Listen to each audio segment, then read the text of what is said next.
So let us. We are now doing. See the nerves of upper limb. We did axillary nerve. We did ulnar nerve. Now we are going to do median nerve. Okay.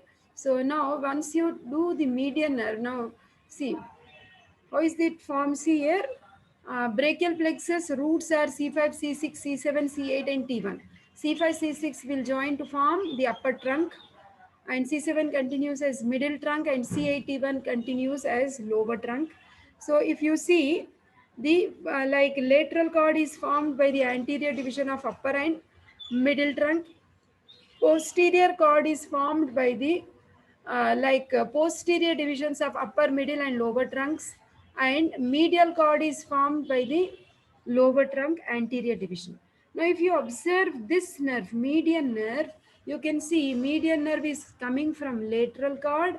Median nerve is also coming from medial cord. So, medial root of median nerve is this. Lateral root of median nerve is this. Okay. So, it is derived from the ventral divisions of the ventral rami, all C5, C6, C7, C8, T1. Everything is involved in the rootlets of median nerve.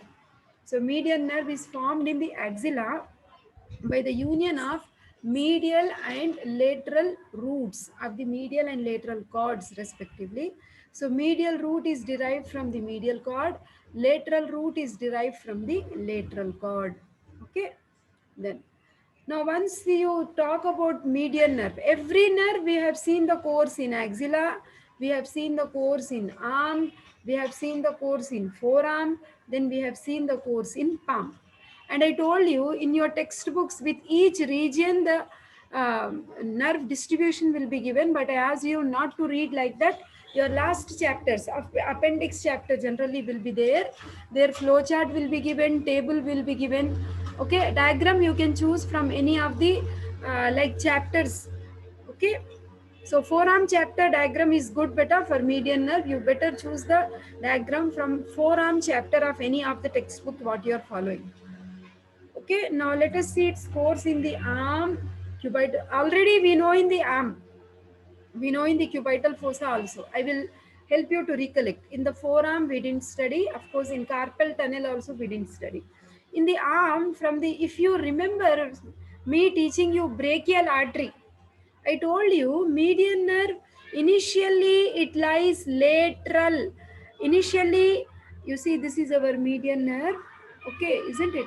And you are finding initially the median nerve lies lateral to brachial artery, then it crosses the brachial artery and then comes to lie on the medial aspect of the brachial artery. That is the course in the arm. Now, when you see in the cubital fossa, I gave you one code. Do you remember? MBBR, isn't it? MBBR or MBBS.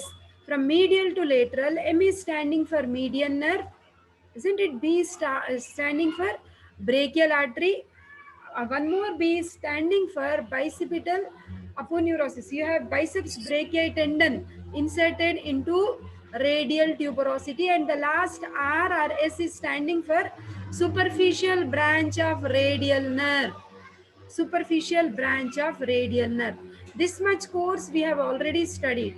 Now when you talk about this median nerve chiefly supplies the muscles of forearm. That's the reason I asked you to choose the diagram for forearm. Okay, all these muscles of forearm except flexor carpi ulnaris and flexor digitorum profundus.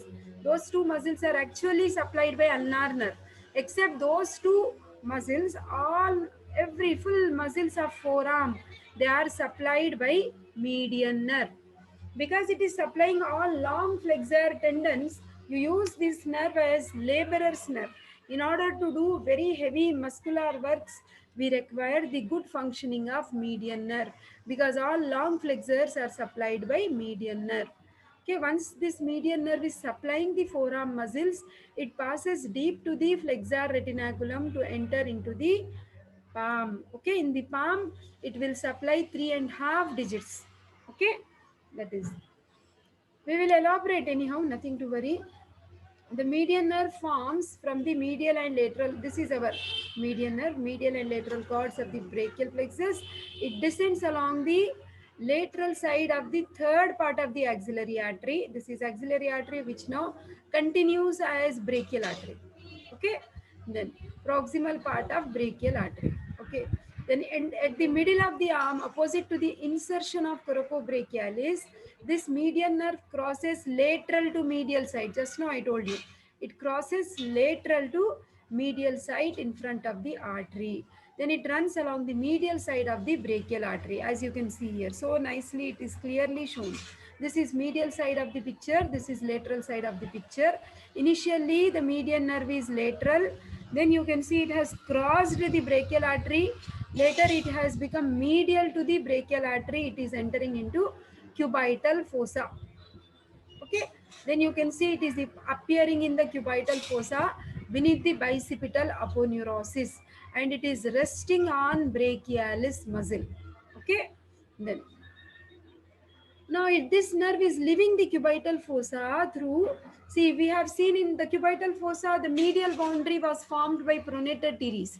So this median nerve is passing between the two heads of pronator teres. Okay, one is the ulnar head and the other head is the humeral head. This is humeral head, this is ulnar head. Between the two heads, the median nerve is passing to enter into the forearm. So it crosses the lateral side of the ulnar artery, which lies deep to the deep head of pronator teres. Okay, now just ignore this picture and try to understand here. Now see here, where is our median nerve here? See here, this is number one, whatever is written is median nerve. How to identify like this is median though it is not labeled? We know one of the boundary of cubital fossa, that is pronator teres, isn't it, which is present on medial side. So this is the, these are two heads. This is humeral head which is cut deep to this, we have ulnar head. Between the two heads you are finding the median nerve is running. So now you should remember the names of the muscles of the front of the forearm beta. So what are the muscles we will have? We have pronator teres, then flexor digitorum longus. Okay, then we have flexor digitorum superficialis. Actually, flexor carpi radialis, flexor carpi ulnaris, palmaris longus, flexor digitorum superficialis, flexor digitorum profundus, pronator quadratus. Okay, so this pronator teres, all these muscles are the muscles of the anterior compartment of forearm. All these muscles except flexor carpi ulnaris and medial half of flexor digitorum profundus, remaining all muscles of the front of the forearm, they are all supplied by this number one median nerve. Okay, so it is entering the flexor compartment of forearm under the tendinous arch between the two heads of flexor digitorum superficially. That means after passing pronator teres, the one which is cut here, that is flexor digitorum superficialis. It is running between flexor digitorum superficialis and flexor digitorum profundus. Okay, about 5 centimeters above flexor retinaculum, you can see here only better, just 5 centimeters, like this is our flexor retinaculum. Like because you have cut all the muscles, you are able to see the nerve. If other muscles are intact, you cannot, you can't see, but still just 5 centimeters above this flexor retinaculum it becomes visible. That's what is written, about 5 centimeters above the this one, the flexor retinaculum, the median nerve becomes superficial. It lies between the tendons of flexor carpi radialis and palmaris longus. Okay, then now it crosses, it can enters the carpal tunnel deep to the flexor retinaculum in front of the ulnar bursa. See, lateral side, whatever nerve we have is median nerve. Medial side, little finger, I always tell you, little finger is medial side. Towards little finger, what is the name of this nerve? Ulnar nerve. We have already finished. Musician's nerve is ulnar nerve. Okay, so it enters into the palm. Then see here, now this is actually we have cut at the level of carpal tunnel, and you can see this is our flexor retinaculum, and this is our median nerve passes deep to the flexor retinaculum between the long flexor tendons. Superficial to the flexor retinaculum we have ulnar artery and nerve. Okay, that is. Now, exclusively median nerve is shown. It is going deep to the flexor retinaculum and it is dividing into 3.5 digits. See, 1.5 digits I told you it is supplied by ulnar nerve. 3.5 digits is supplied by median nerve. Okay, so it will be supplying on the medial side of the thumb. Okay, the direct branches are actually called as common palmar digital branches. So one, two, three, four, these are common branches. Once they branch at the interdigital clefts, these are the clefts, interdigital clefts, we use the word proper palmar digital branches. Proper palmar digital branches are actually supplying the adjacent sides of the digits. Whereas the common ones, which are direct ones, which are supplying, the first one is supplying both the sides of the thumb. Second one is supplying the lateral aspect of the ring finger, isn't it? Oh, sorry, index finger. Now, once you know, already I told you, muscular branches.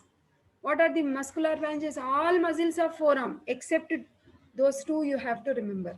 All muscles, like it is supplying pronator teres, muscles are not listed here.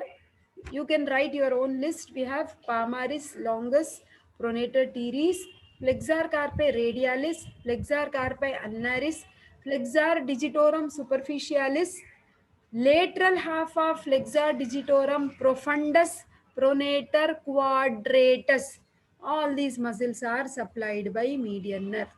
Not supplied ones are flexor carpi ulnaris and medial half of flexor digitorum profundus.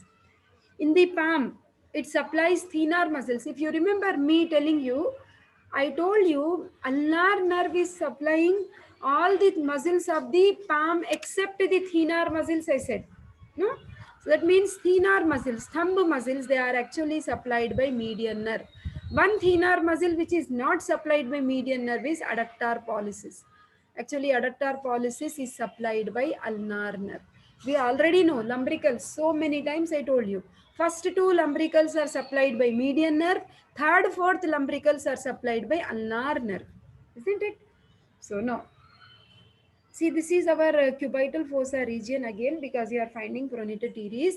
So, anterior interosseous nerve is the nerve which is coming as one of the branches of median nerve, arises from the median nerve, distal to the pronator teres. It descends in front of the interosseous membrane between the flexor pollicis longus and flexor digitorum profundus. Okay, so it goes deep to pronator quadratus, this nerve. Okay. Cutaneous branches 3.5, whatever we have studied, like lateral aspect 3.5 digits, they are supplied by the cutaneous branches. In forearm we have palmar cutaneous branch, in hand we have palmar digital branches. Nearby joints, near to the like it gives branches to elbow joint, radioulnar joint, wrist joint. What are the arteries which are nearby? It is crossing axillary artery, hence it gives vascular branches to axillary. Its continuation is brachial. You can write brachial artery also. Now you can see beautiful picture of the superficial branch of median nerve which passes deep to the flexor retinaculum, which is also called as transverse carpal ligament. Okay, so this median nerve, it is first going and supplying the thenar muscles except the adductor pollicis. We have other muscles are abductor pollicis brevis, flexor pollicis brevis and apponens pollicis. These are the three thenar muscles which are supplied by median nerve. Okay, then how many digits you see? 1, 2, 3.5. Okay, 3.5 digits they are supplied by the digital nerves. You have to draw diagrams which are quite catchy, beautiful, so that you will get full marks. Scoring more than 75 percentage is not at all actually really difficult if you really follow my lecture and practice on whatever I teach you. I assure you more than 75%. You can get 90% also, no doubt. Okay, so draw proper diagrams, manage your time properly. Definitely you will score more than that. Okay, so areas of distribution, already I told you, it is supplying the flexors of forearm. This is all repetition of what we have already learned. You can see the blue picture, such beautiful way of presentation. 3.5 digits palm and 3.5 digits. It is supplied by the which nerve? Median nerve. What is the another term we are using to use this nerve? laborer's nerve, laborer's nerve. Okay. Now, suppose if this median nerve is getting damaged in the arm, so you will see ape-like hand means what? Generally, we find our like thumb will be in the state of opposition. That opposition movement is not possible, and it like our thumb also looks as though it is facing front only. It is not medially rotated. That type of deformity of the hand is called as ape-like. Ape means monkeys, gorillas, chimpanzees and all. And like those animals, our hand also appears their hand. In case if median nerve is damaged in arm. In forearm, you call that condition as pointing index finger. We'll see the pictures. If it is compressed in the carpal tunnel, I told you it is passing deep to the carpal tunnel. No? So you call that condition as carpal tunnel syndrome. Okay. So injury in the arm, what is that condition? I said in ape-like hand. So you are finding this is something like, of course, here ulnar nerve claw hand is also shown, but this is ape-like deformity you are finding. So suppose if this is damaged, we will not find sensory sensations for 3.5 fingers. Wasting of thenar muscles, because thenar muscles are actually supplied by median nerve, no? So this deformity is ape thumb deformity. Okay. So loss of flexion at the terminal phalanx of index and middle finger. This one, the person will not be able to flex these digits. Okay. That is. So injury, suppose if it occurs in forearm, then there will be weakness of flexion. All long flexors will be damaged. So flexion of index finger is not possible due to involvement of the tendon which is moving to flexor digitorum superficialis. So this condition is actually called as pointing index finger. If median nerve is damaged in forearm, it leads to a condition called as pointing index finger. Okay, this is quite popular. If it is compressed in carpal tunnel syndrome itself is a 5 marks question. So if median nerve is compressed here in the carpal tunnel region, you call it as carpal tunnel syndrome. Okay, so loss of cutaneous sensation of palmar surface and 3.5 fingers. Okay. So this median nerve lesions, we can check. Just we ask the person to hold, get the grip of this paper between the digits, between the thumb and index finger. Suppose if these fingers, long flexor tendons are not strong enough to catch this paper, that is actually called as Froment sign. Okay. Patient is asked to hold an object, usually a piece of paper between thumb and index. The examiner then attempts to pull. Suppose if you ask me or you, we hold it very tight, but for a person whose long flexor tendons are paralyzed due to damage of median nerve, they won't be able to hold the paper. Piece of paper is also difficult. So that is called as Froment sign. Okay. So there is one more test which is called as Phalen's test. So which is used in the diagnosis of this clinical carpal tunnel syndrome only. So that means we are able to do this movement, right? So they will not be able to do this movement if there is any damage here to the median nerve in carpal tunnel. Okay, because all flexors will be coming into picture in order to do this type of movement. Okay. So when median nerve is compressed or squeezed at this joint, person will not be able to do this movement. So he is failing in Phalen's test. Okay. So that is all median nerve. So till I take you to the next answer, try. We are going to discuss shoulder joint. Okay? So shoulder joint is most probable essay, and your answer, your question paper is going to be very easy. Don't worry. So you will get most probable questions only. So the shoulder joint, we should know what are the bones taking part in the formation, what are the ligaments, what are the relations, blood supply, nerve supply, movements and muscles producing them, and applied aspects. So what type of joint is shoulder joint? It is multi-axial ball and socket type of synovial joint. Okay. So the articulation is seen between the glenoid cavity of the scapula bone and head of the humerus. Okay.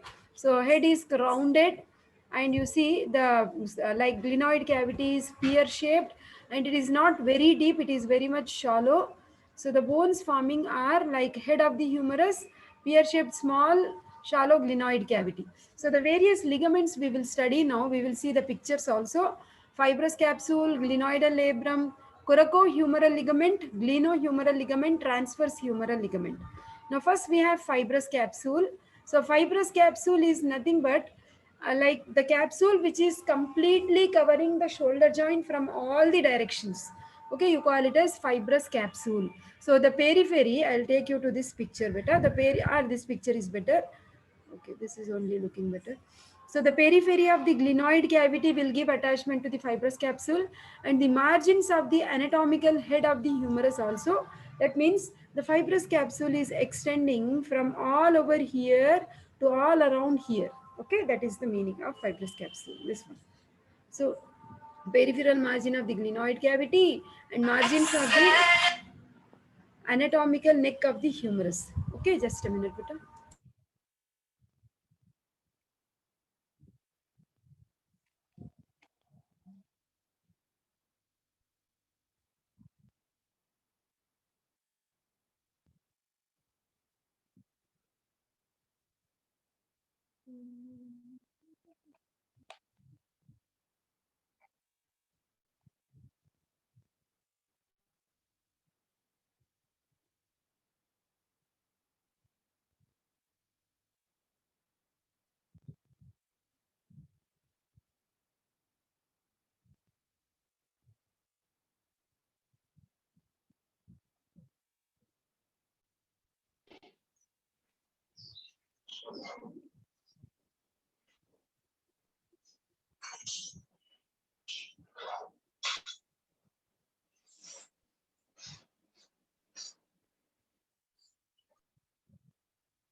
So that is about fibrous capsule.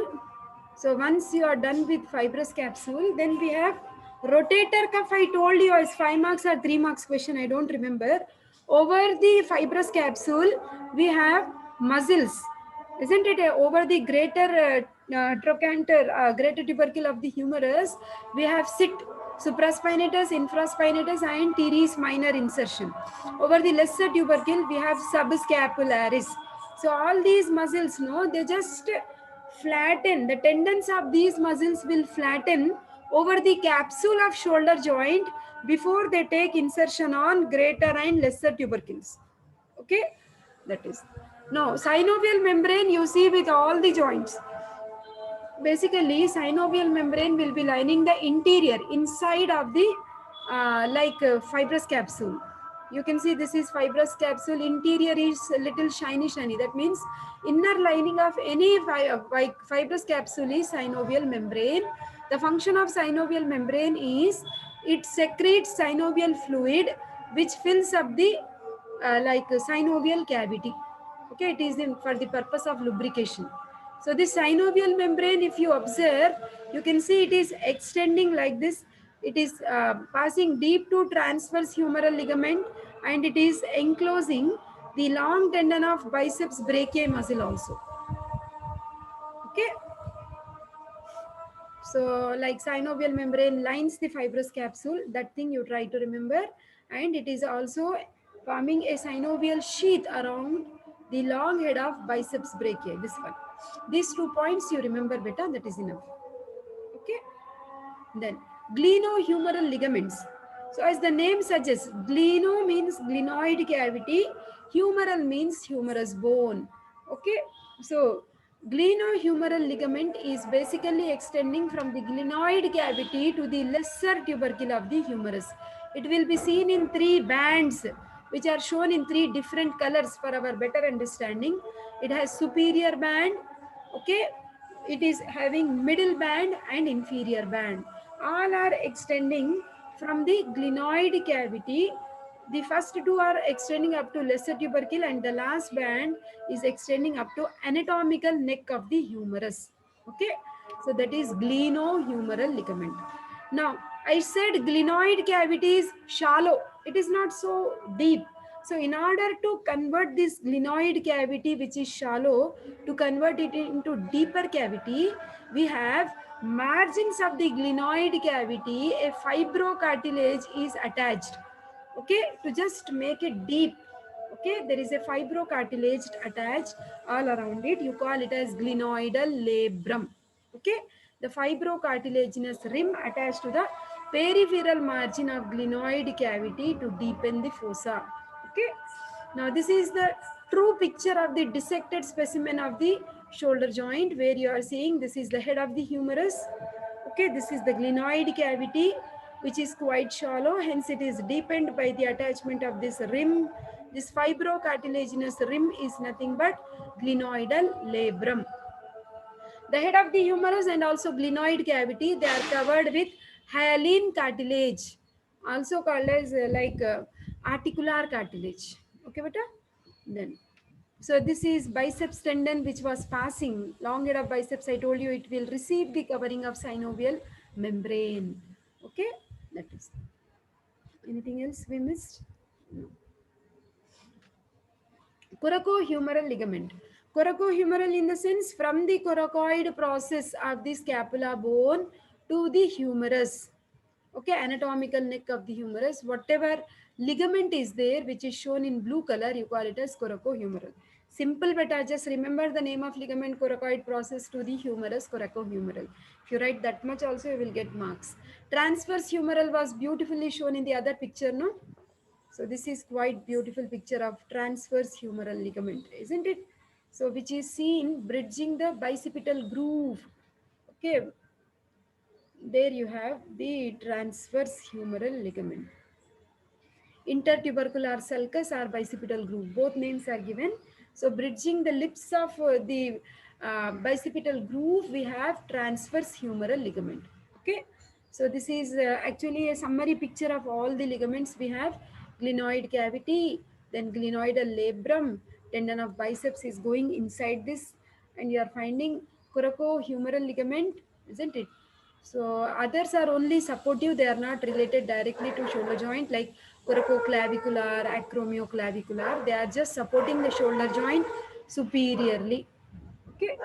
The shoulder joint is structurally very weak joint. Despite of that, we are not suffering with dislocation of shoulder joint, no? Why is it so? Because shoulder joint, though it is structurally weak, but there are certain stable factors surrounding the shoulder joint. Okay. So there is glenoidal labrum all around beta. Then we have coracohumeral ligament which is separating superiorly. Then we have musculotendinous cuff.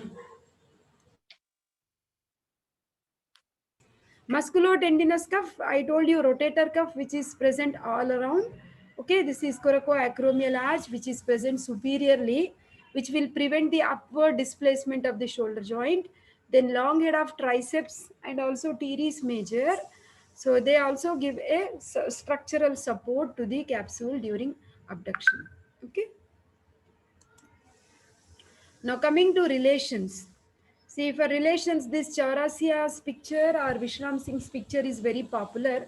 If you understand this picture, you can write relations in your own words. Okay. Now see here, this is glenoid cavity, isn't it? Then this blue line is the glenoidal labrum.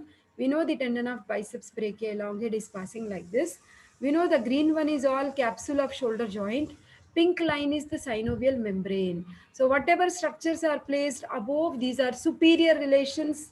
Whatever structures we see down, they are all inferior. In front ones are anterior, behind ones are posterior. Okay. For example, in front we have anterior fibers of deltoid, behind we have posterior fibers of deltoid. Superiorly you have supraspinatus, okay, acromial fibers of deltoid. Inferiorly you have like long head of triceps and subscapularis, like that. So practice the diagram, you can put it in your own words. Above supraspinatus, subacromial bursa, coracoacromial arch. Below we have quadrangular space, long head of triceps,